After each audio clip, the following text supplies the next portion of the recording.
বালক মাধবেন্দ্রপুরীর কাছে এসে এক খণ্ড দুধ দিয়ে গেলেন। সেই দুধটুকু পান করে মাধবেন্দ্রপুরী ভাণ্ডটি ধুয়ে রাখলেন এবং বালকটি ফিরে আসার প্রতীক্ষা করতে লাগলেন।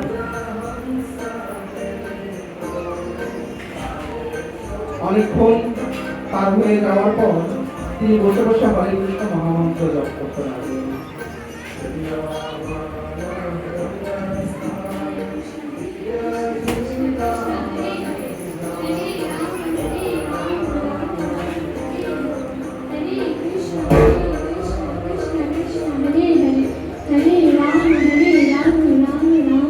শেষ রাতে তার স্ত্রী তন্দ্রা আসলো। তিনি সেভাবেই ঘুমিয়ে পড়লেন।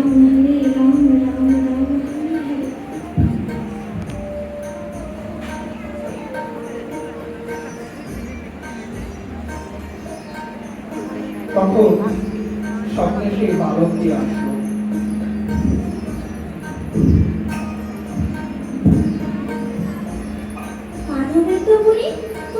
চিন্তা করলে না, আমি গোপাল গো গোপাল। ওই যে সেই কুঁড়ো দেখছো, ওই কুঁড়োতে আমি আছি। আমার প্রভুতেরা সেখানে আমাকে প্রতিষ্ঠা করেছিল, কিন্তু কালের প্রভাবে তারা আমাকে এই কুঁড়োতে লুকিয়ে চলে যায়। তুমি যাও এবং সেখান থেকে আমাকে উদ্ধার করো, উদ্ধার করে আমার সেবা করো।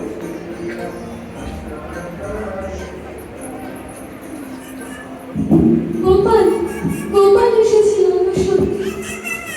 আমি এত দুর্ভাগ্য, আমি গোপালকে চিনতে পারলাম না, আমি গোপালকে চিনতে পারলাম না। এই কে কোথায় আসো, কে কোথায় আসো, তাড়াতাড়ি এসো।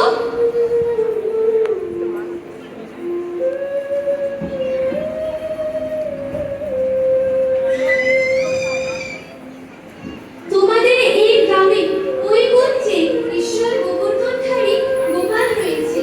আমরা তাকে উদ্ধার করে তার পূজা করব।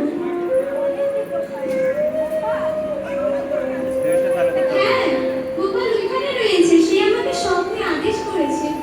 চলো চলো সবাই, আমরা গোপালকে নিয়ে আসি। দাঁড়াও দাঁড়াও, কুঞ্জটা অনেক ঘন, তা আমরা সেখানে যেতে পারবো না। সেখানে যাওয়ার জন্য আমাদের পথ পরিষ্কার করতে হবে। পথ পরিষ্কার করার জন্য কুড়াল কিংবা কুঠারের প্রয়োজন। তোমরা কেউ যাও, কুড়াল কিংবা কুঠার নিয়ে আসো।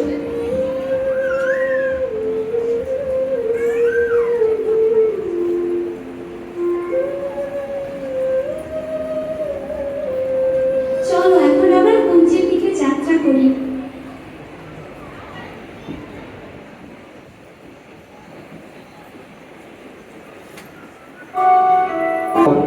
তারা গোপালকে দেখে বিস্ময় ও আনন্দ প্রকাশ করল।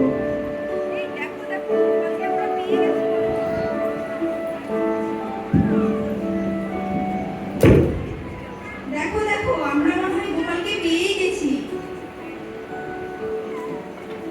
চলো চলো, আমরা গোপালকে পর্বতের উপরে নিয়ে যাই।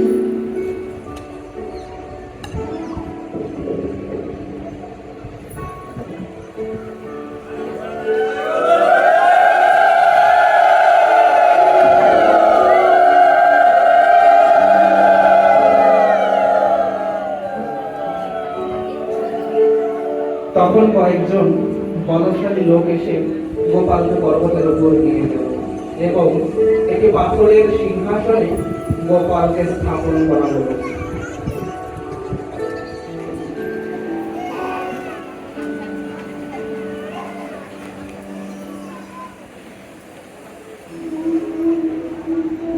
তারপর সেই গোপাল বিগ্রহে তারা সেবা করা শুরু করলেন।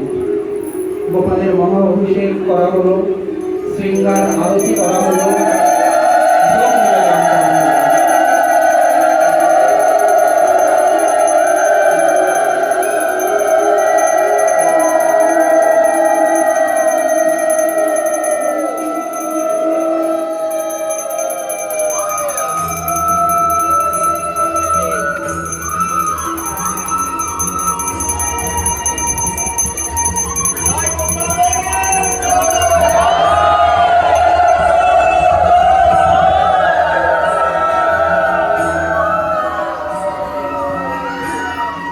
এভাবে গোপালের সেবা চলতে থাকল।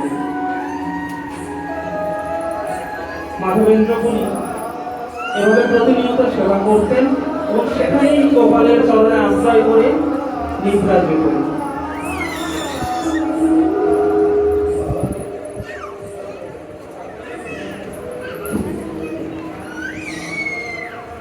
মাধবেন্দ্র পুরী, ও মাধবেন্দ্র পুরী, এতদিন তো আমি বুঝেছিলাম ঝড় বৃষ্টির খরায় আমার শরীর বড্ড উত্তপ্ত। তুমি যাও সেই মলয় পর্বত থেকে আমার জন্য চন্দন এবং কর্পূর নিয়ে এসো। সেই চন্দন এবং কর্পূর নিয়ে আসলে এবং আমার শরীর অঙ্গে লেপন করলে আমার অঙ্গ শীতল হবে।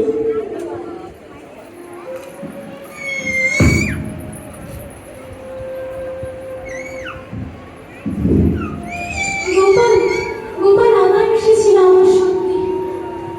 গোপালের শরীরের তাপ জুড়ছে না। আমি এখনই যাব, আমি এখনই যাব আমার গোপালের জন্য মলয় পর্বত থেকে চন্দন কাঠ আনতে।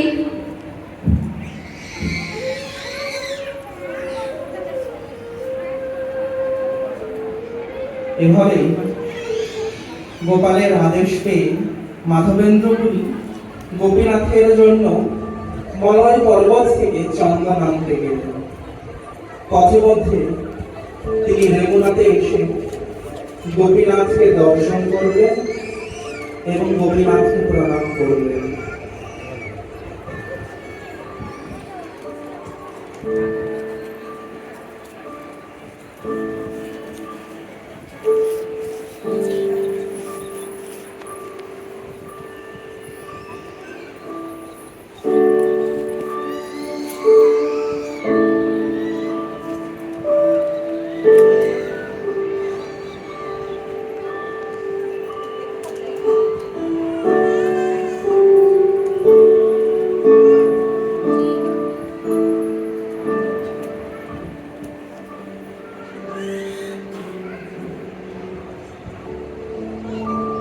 পূজারি, বিকালের ভোগে গোপীনাথের জন্য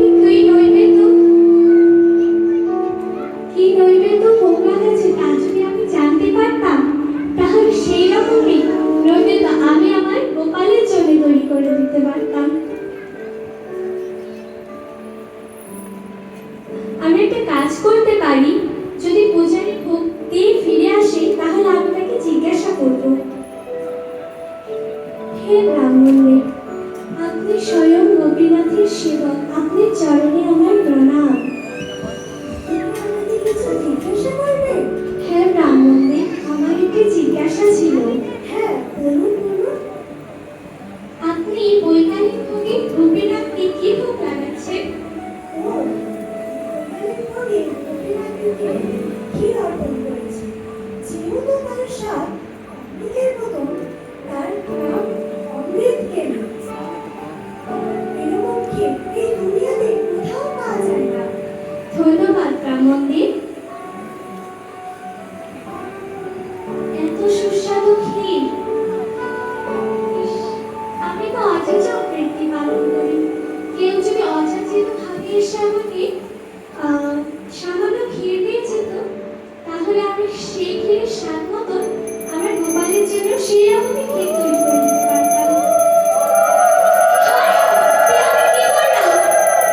গোপীনাথের ভোজ্য ছাড়া আমি তার ক্ষীর খাওয়ার ঘোষণা করছি। ছি ছি, এ আমি অনেক বড় অপরাধ করেছি। হে গোপীনাথ, তুমি আমাকে ক্ষমা করে দিও। হে গোপীনাথ, তুমি আমাকে ক্ষমা করে দিও। হে গোপীনাথ, তুমি আমাকে ক্ষমা করে দিও।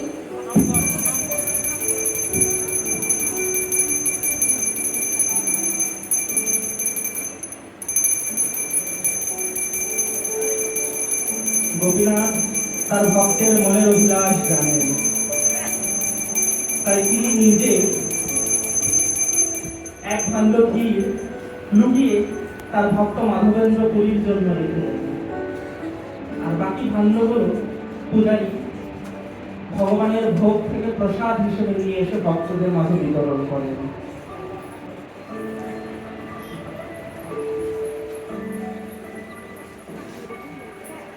সম্পন্ন করে রাত্রে বিশ্রাম করছিল।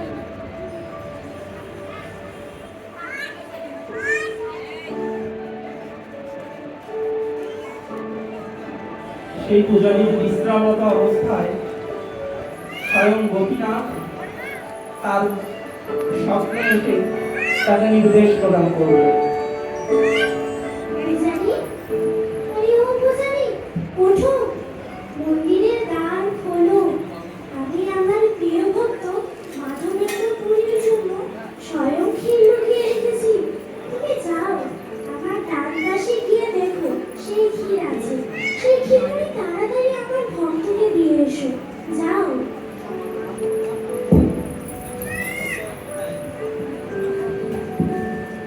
গোপীনাথ, গোপীনাথ আমার সামনে এসেছিল।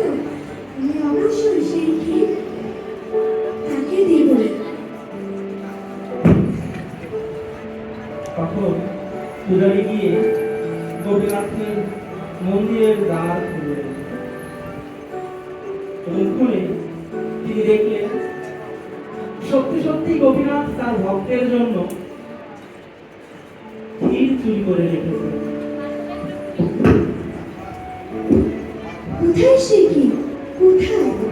ও, এই তো সে ক্ষীর।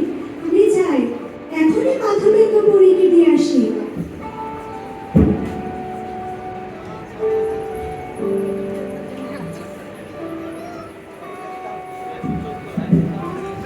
সেই ক্ষীর নিয়ে গোপীনাথের পূজারী মাধবেন্দ্র পুরীর অন্বেষণ করতে লাগলেন। মাধবেন্দ্র পুরী, মাধবেন্দ্র পুরী, মাধবেন্দ্র পুরী, এই যে আমি, আপনি আমার খোঁজ করছেন কেন মহাশয়? এই ক্ষীর আপনি আনন্দ আস্বাদন করুন। আপনার মতো ভাগ্যবান এই পৃথিবীতে আর কেউ নেই। আপনার জন্য স্বয়ং গোপীনাথ এই ক্ষীর চুরি করে রেখেছি। নিন।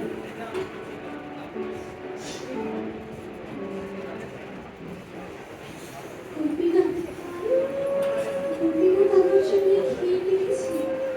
গোপীনাথ আমার জন্য এত কষ্ট করেছে। আমার মতো একজন নিষ্কাম, আমার মতো একজন নিষ্ঠুর ভক্তের জন্য গোপীনাথ এরকম ক্ষীর রেখেছে। এটি আমি মহানন্দে গ্রহণ করব। সেই ক্ষীর মাধবেন্দ্র পুরী মহা আনন্দে প্রয়োগ করলেন এবং তারপরে তিনি পরিষ্কার পাত্রটি নিজের অধিবাসে রাখতে শুরু করলেন।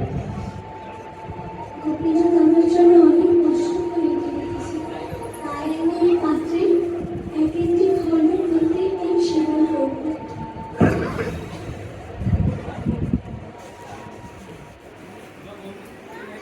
ক্ষীর ভক্ষণ করার পর মাধবেন্দ্র পুরী সম্মানের ভয়ে সকাল হবার পূর্বেই সেই স্থান ত্যাগ করলেন এবং এভাবে চলতে চলতে অবশেষে তিনি জগন্নাথ পুরীতে উপস্থিত হলেন।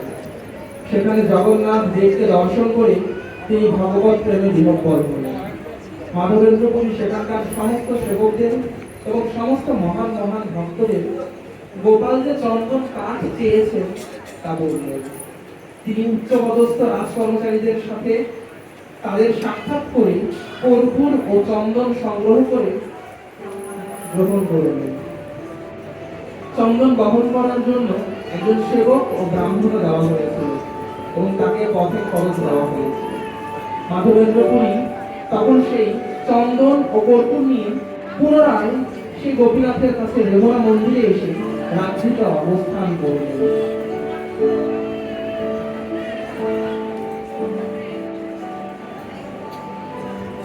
গোপীনাথকে এসে তিনি প্রণাম নিবেদন করলেন এবং সেখানেই রাত্রি যাপন করলেন।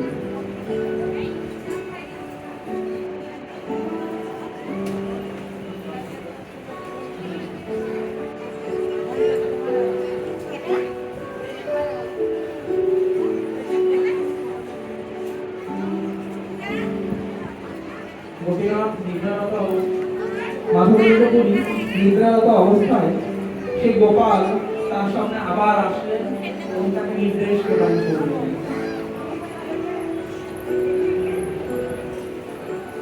মাধবেন্দ্র পুরী, ইতিমধ্যে তোমার চন্দন এবং কর্পূর আমি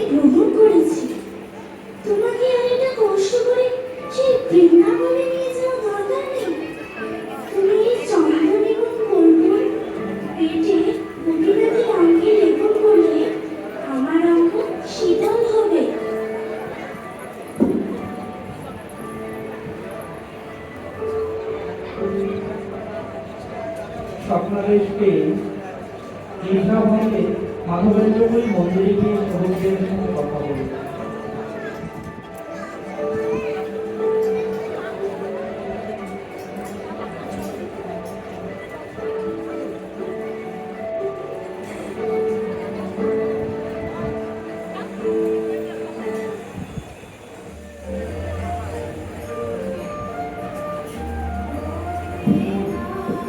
হে ব্রাহ্মণবীর, গোপাল আমাকে আদেশ করেছে যদি আমি এই মালাই পর্বত থেকে যে চন্দন এবং কর্পূর এনেছি সেটা যদি লেপন করে গোপীনাথের অঙ্গে লেপন করা হয় তাহলে আমার গোপালের অঙ্গ শীতল হবে।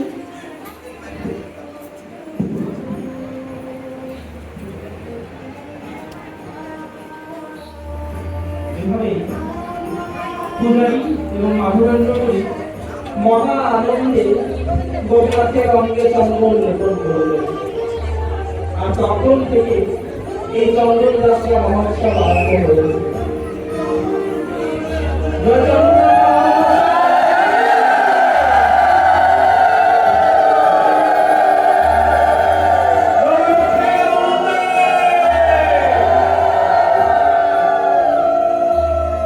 এবং এভাবে যেহেতু ভগবান ভক্তের জন্য ক্ষীর চুরি করে রেখেছিলেন, তাই তারপর থেকে গোপীনাথের নাম হয় ক্ষীর চোরা গোপীনাথ। আপনারা যারা তীর্থ দর্শন করতে যান, আমাদের মন্দির থেকে তীর্থ দর্শনের জন্য যায়, আমাদের মন্দির থেকে 1 মাস ব্যাপী তীর্থ দর্শনের জন্য যায়। জগন্নাথ পুরী থেকে যমুনাতে নিয়ে যাওয়া হয়, বৃন্দাবনেও নিয়ে যাওয়া হয়। সে বৃন্দাবনের গোপালের দর্শন আপনারা করতে